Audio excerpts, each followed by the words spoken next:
केन्द्रापड़ा जिला आश्रम बालिकुदा केन्द्रापड़ा जिला मार्साखाई ब्लॉक आश्रम बालिकुदा गाँ बायाबाबा आश्रम कौन केते दिन व्यापी नाम यज्ञ जो अष्टप्रहरी नाम यज्ञ करा तीन दिन व्यापी आरंभ 3 दिन व्यापी हम काली आरंभ होती आज हूँ द्वितीय दिन काली शेष दिन नाम यज्ञ नाम को आम यज्ञ रूप तो अनेक अच्छी नाम यज्ञ भाव में वार्षिक उत्सव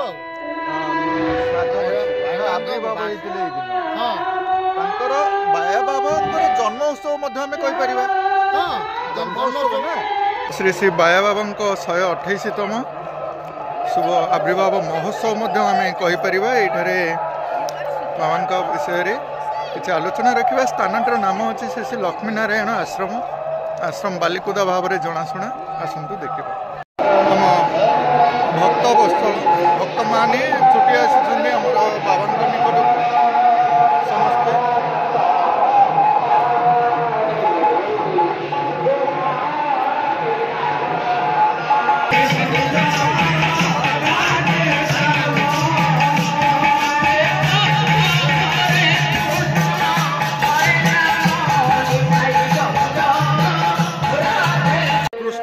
जन्म समय माने शेष जन्म अनेक जन्म जन्म विषय कथित अच्छे ये हूँ बाबा आश्रम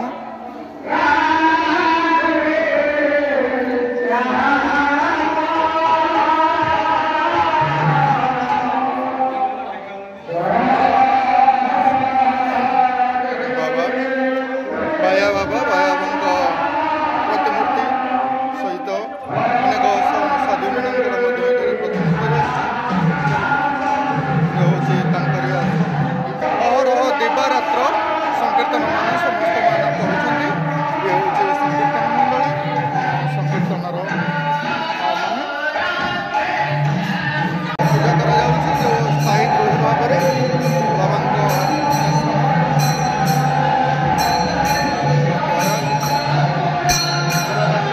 स्थायी भाव में दिवारात्र आम ये नाम संकीर्तन चली था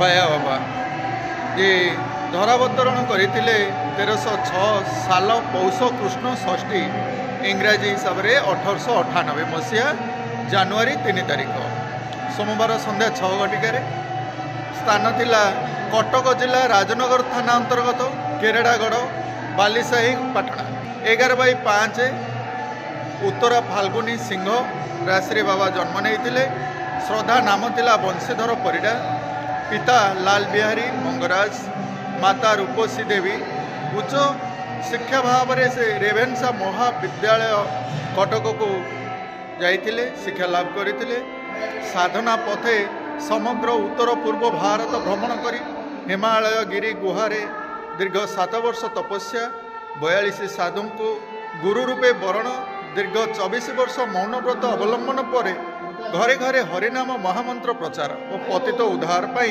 ये समस्त वार्ता एठारे अच्छी 1981 मसीहा सेप्टेम्बर 13 तारिख रविवार पवित्र अनंत चतुर्दशी तिथि मर्त्य लीला संगोपन सुंदर वार्ता बाबा आश्रम आम देखा पाइलु education without character science without humanity and commerce without morality are useless and dangerous बाबा द्वारा लिखित बायाबाबा प्रार्थना गृह को आसीचे ये बायाबाबा प्रार्थना करती संध्या सकाळे एवं जो मौन व्रत बाबा पालन करते जहाँ कि आम जानी आसुचे बाबा विषय ये विषय आम बंधु मान किसी आलोचना रखा तत्सहित बायाबाबा आशीर्वाद करुणा किपरि मिली था से विषय जानवर बायाबाबा ये कहबी बायाबाबा हूँ आम अंचल आराध्य देवता जमी आम साई बाबा अनुकूल चंद्र आउ श्री माँ से टाइप बायाबाबा हूँ आमर एपटे पूरा आराध्य बायाबाबा आरंभ करते आमर संकीर्तन नाम ଏ ଅଞ୍ଚଳର ସଂକୀର୍ତ୍ତନ ଜପିବା ପାଇଁ ସେ ସମସ୍ତଙ୍କୁ ଚେତନା ଦେଉଥିଲେ। ବହୁତ ଜାଗାରେ ଏ ଯେମିତି ଆମର ଆଶ୍ରମ ବାଲିକୁଦା ଏଠି ଗୋଟେ ଆଶ୍ରମ ତିଆରି କରିଛନ୍ତି, ବହୁତ ନାମାବଳୀମାନଙ୍କୁ ଶିକ୍ଷା ଦେଇଛନ୍ତି। ସେମିତି ବହୁତ ଜାଗାରେ ଯେମିତି ମଠ କରି ସେଠି ତାର ନାମର ପ୍ରଚାର ପ୍ରସାର ବି କରିଛନ୍ତି। ସେ ହେଉଛନ୍ତି ଏମିତି ଜଣେ ଲୋକ ଯାହା ଚାହୁଁଥିଲେ ତାହା ହିଁ କରିପାରୁଥିଲେ। ଆମେ ଜାଣିବାରେ ଏଇଠି ଆମର ଗୋଟେ ଅଛି, ଗୋଟେ ଜାଗାରେ ଆମର ଏଇଠି ହେଉଥିଲା, ଏଇ ଜାଗାରେ ଆମର ସମ୍ମିଳନୀ ହେଉଥିଲା। ଲୋକମାନଙ୍କର ଖାଇବା ପିଇବାରେ ବହୁତ ଅସୁବିଧା ହେଉଥିଲା, କାହିଁକିନା ଏ ଚାରିକଟି ହେଉଛି ନଦୀ, ନଦୀରେ ଲୁଣା ପାଣି ଆସୁଥିଲା। ବାବା ସେଠି ଆମର ଯଜ୍ଞ କରୁଥିଲେ। ଯଜ୍ଞରୁ ତାଙ୍କର କ'ଣ ଅଙ୍କ ଧରିକି ଗଲେ, ସେ ନଦୀ ଭିତରେ ପଶିଲେ। ନଦୀ ଭିତରେ ପଶିଲା ପରେ ସେ ଜଳ ଟେକା ଟେକି ଦେଇ କହିଲେ ମୋ ଭକ୍ତମାନେ ହଇରାଣ ହେଉଛନ୍ତି, ପାଣି କେମିତି ପିଇବେ। ତେଣୁ ସେ ନଈ ମଝିରେ ଚାଲିଗଲେ। ସେଠି ଗୋଟେ ବୁଡ଼ ଦେଇ ହାତରେ ପେଲି ଦେଲେ, ଗୋଟେ ଗାର କାଟି ପେଲି ଦେଲେ। ଏପଟ ହେଇଗଲା ମିଠା ପାଣି, ଏପଟ ହେଇଗଲା ଲୁଣି ପାଣି। ଆମେ କହିପାରିବାନି, ବନ୍ଧୁଙ୍କୁ ପଚାରିବା।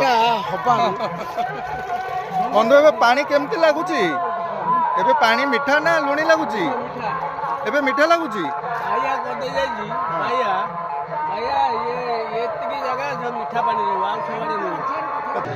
এইটা গোটিଏ ଭାରି ପରମ୍ପରା ଜିନିଷ। ଏଇ ସାଧନାର ହେଉଛନ୍ତି ଗୋଟେ ବଡ଼ ସ୍ୱତ। ତାଙ୍କରି ସାଧନାରେ ଆଜି ସାରା ପୃଥିବୀରେ ହରିନାମ ସଂକୀର୍ତ୍ତନ ଚାଲିଛି। ସେ ଇଆର ନିର୍ଦ୍ଦେଶ ଦେଇଛନ୍ତି। ବାବାଙ୍କ ଦ୍ୱାରା ପ୍ରଚାର ପ୍ରସାର ବଢ଼ିଛି ଆମର ଏଇ ନାମ ସଂକୀର୍ତ୍ତନର, ନାଇଁ କି ଆଜ୍ଞା? ବାବା ଏଇ ନାମ ସଂକୀର୍ତ୍ତନକୁ କାହିଁକି ବାଛିଲେ? ସିଦ୍ଧ ସାଧନା ଆଜ୍ଞା, ହିମାଳୟ ଯାଇ ଯେ ସାଧନା କରିଛନ୍ତି।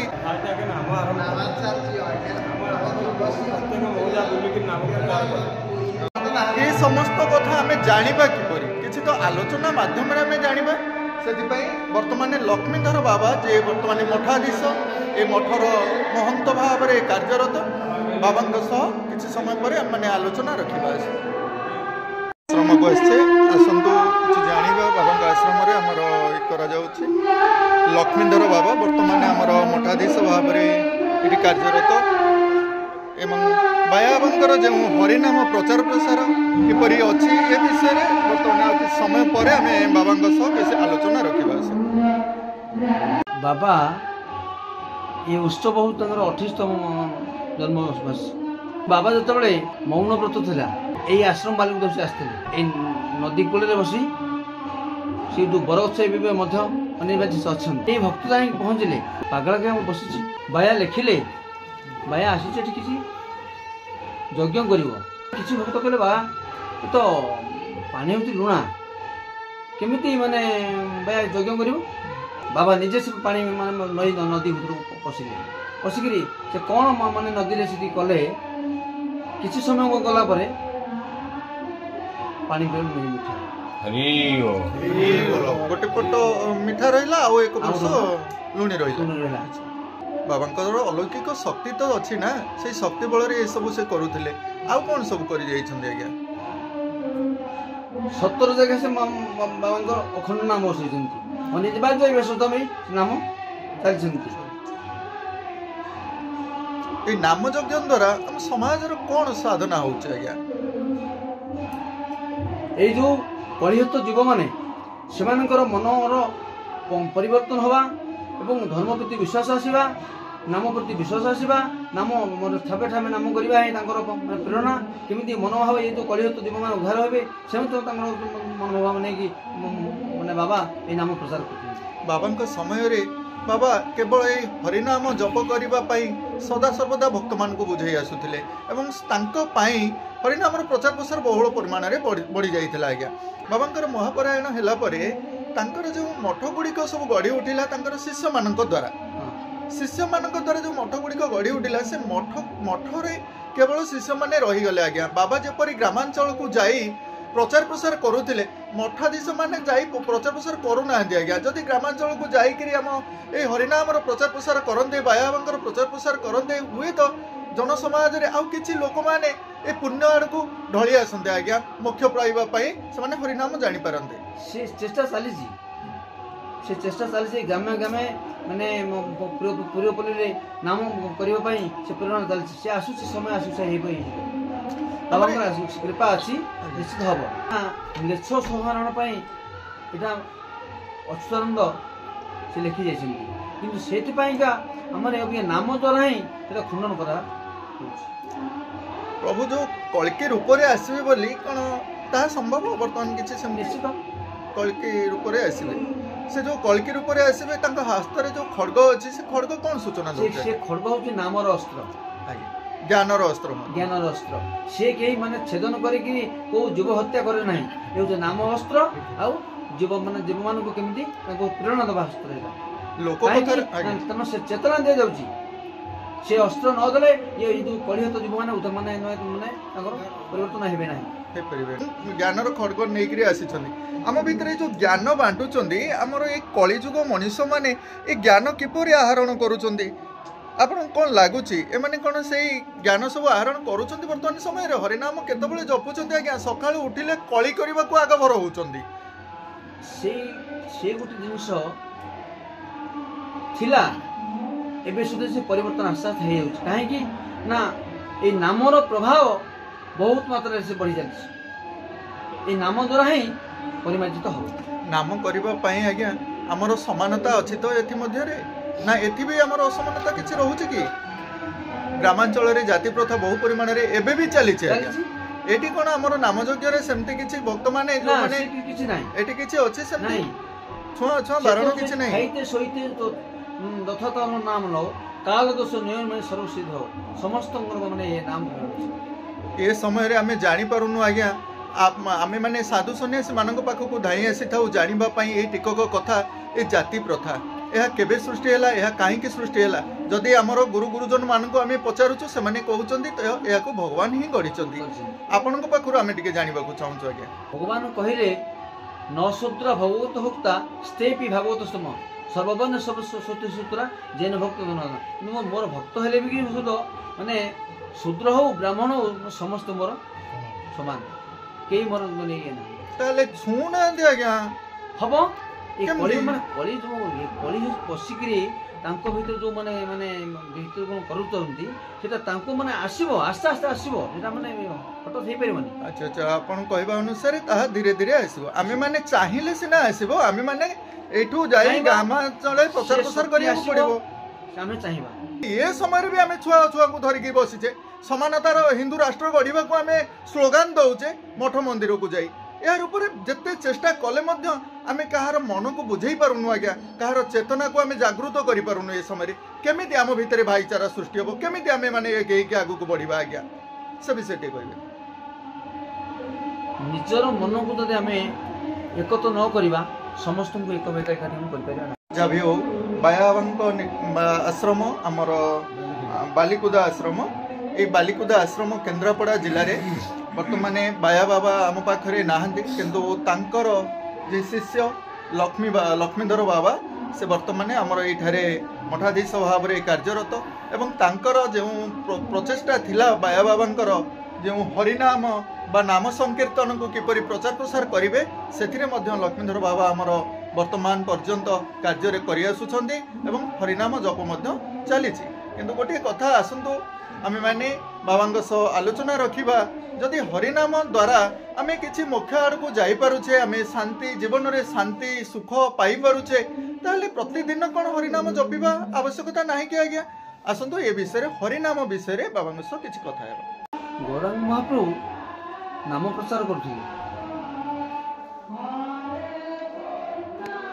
ଯୋଗାଇ ମାଧାଇ ହେଉଛନ୍ତି ଯିଏ ଜଣେ ମଦ୍ୟପ, କିନ୍ତୁ ମହାପ୍ରଭୁ এই নগর সংকীর্তন নেই গলাবেলে সে মদ্যপ দেখিলে দুই জন বাবাজি কোণ নাম করে আসুଛନ୍ତି ତାଙ୍କୁ ମାରିବା ପାଇଁ ମଦ ଘୋଡ଼ା ପଠେଇକିରି ନିତ୍ୟାନନ୍ଦ ମହାପ୍ରଭୁଙ୍କର ମାନେ ମୁଣ୍ଡ ଫଟେଇଦେଲେ। ତାପରେ ମହାପ୍ରଭୁ ଦେଖିଲେ ଧାର ଧାର ରକ୍ତ ବହି ଆସୁଛି। সেই সময় মানে ମହାପ୍ରଭୁଙ୍କର ମାନେ ବିଶ୍ୱରୂପ ଧାରଣ କଲେ। সেই ସମୟରେ ତାଙ୍କୁ ଏ ଯେଉଁ ଦୁଇ ଜଣ ମଦ୍ୟପ ତାଙ୍କୁ ମାନେ ପାଦ ତଳେ ପଡ଼ିଲେ। ସେଇଠୁ ତାଙ୍କୁ କ'ଣ କଲେ ନା ମହାପ୍ରଭୁ ସେଇ ନାମ ଗାଇ ଚାଲିଲେ। କଳିଯୁଗୀ ଏକା ନାମ সেই নাম ଗାଇ ଜଗାଇ ମାଧାଇ ବୈକୁଣ୍ଠ ପାଇନେ ସ୍ଥାନ। କିନ୍ତୁ ଏ ହେଉଛନ୍ତି ନାମର ମହତ୍ଵ। कर्म जदि भूल करिबा आसी आमे हरिनाम जपिबा आज्ञा ताहले कोन आमे मोक्ष पाई परिबा निश्चित किपरि आम कर्ममय जीवन रे बा आमे ठीक कर्म करूने भूल कर्म करूचे पाप करूचे अन्य मन रे कष्ट आनी देउचे सकाळ उठी काहा को बा कहार मुह देखि पदे किछि एमती कहि दउचे जे से विरक्ति हो जाउची ए क्षेत्र रे आसी से बंधु हरिनाम जप करूचंदी किपरि हम तांकर हरिनाम द्वारा भक्ति आसनी कि जी हरिनाम जप करे बायाबांक कथा अनुसार ता मध्यरे मध्य अनेक परिवर्तन आसी थाए से साधुता गुण आसी थाए ताले ए प्रकार भक्त माने आसी वर्तमान हरिनाम रे संकीर्तन रे भाग नेउछंदी किंतु घर मध्य रे कलिगोल करूछंदी सेमानक विषय रे कोन कहबे सेमाने किपरि निजको सुधारी परिबे समय आसिले से निजे बुझी परिबे कि आमे एटा अबट कि हम बाटे जाऊँ सेटा सब परिवर्तन निजे बुझे बाबा आमर पुष्य फाल्गुन नक्षत्र रे जन्म नहीं सिंह राशि रे आज्ञा बाबांकर ए अलौकिक शक्ति पाइले आमे जो राशि चलन बा ग्रह चलन कथा आमे जानुचे ए ग्रह चलन हिसाब रे बाबा सकाळ समय एवं मध्याह्न समय रात्र समय जो वार्ता रखिचंदी सेति मध्य हम टिके बाबा जानिबा राशि अनुसार वर्तमान विवाह उत्सव जो सब करा जाउची ता कौन ठीक ना किसी अंश बर्तमान लव मैरेज करने को पिला माने धावित होउचंदी ता बर्तमान ठीक से विषय सीटा गोटे जिनिस हमर परंपरा जिनिस अछि कोन ना हमें देखि दुहिंकर मिलन देखिबा गुरुसुति अछि कि तार माने तार जो राशि सेटा न पड़िले विवाह हे परना कि अबिका कोन जे जाको भलो पाइला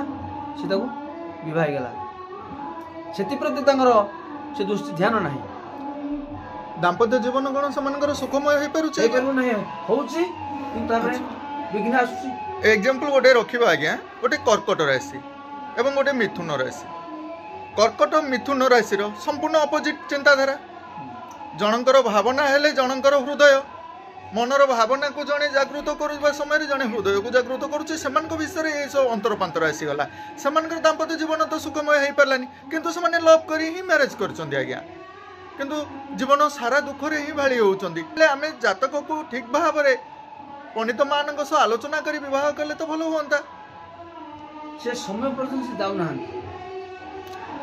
कहीं आज्ञा कहीं एपरी बर्तमान घटुची गोटे जिनिस देख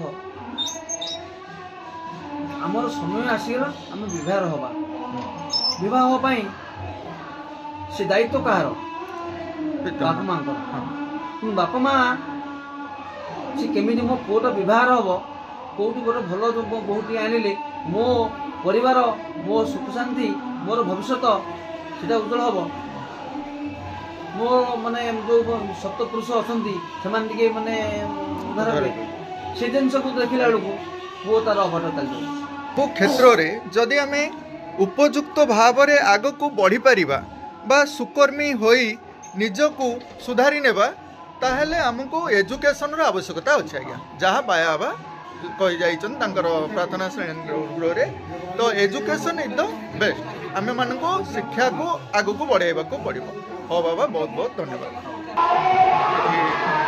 ज्ञानर देवता बोली आमे कहि रखुचे बाबा गणेश को समस्त कार्यक्रम चली द्वारा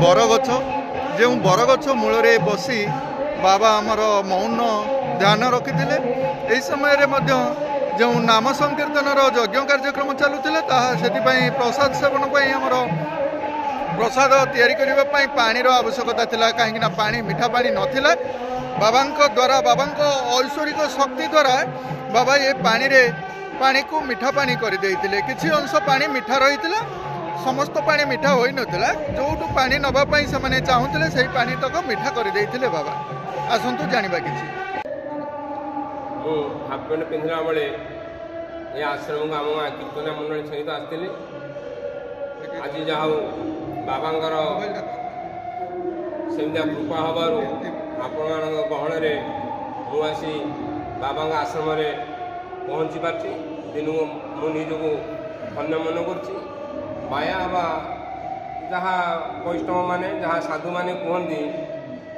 माया प्रथम आसिले नई जंगल पारी केमिति आसिले कौन आसिले से कथा अद्यावधि कहीं जानी ना से आसे बर गछ मूल ध्यान बसिले से एमती भाव ध्यान बसिले खाइले कि पीले कि बाहर को भी गले किसी लोक सब प्रभावित कले जे बाबा तुम अखिया पे मर ना मोटा यज्ञ करी लोक बाबा कथा को से दूर ग्रहण कले कहले तुम मुंड पागल है कौन यज्ञ कर ये पानी लुणा पानी ये ना लुणा पानी कहीं ना ये नदीटा संपूर्ण आएगा लुणा तापर बाबा से पानी की पशिगले बाबा पानी की चाखिले बाबा कहले ना पानी तो लुणी लगुनि लोक कहले लोक पागल है तापर बाबा आंदोलन आंदोलन लोक पानी आनी हाथ में देले समस्त अनुभव कले जे पानीटा लुण नुह पानीटा संपूर्ण मीठा से दिन ठार लोक आशा भरोसा प्रकट है बाया बांग लोक आश्रित हेले ये नाम यज्ञ से दिन ठार चली आरंभ है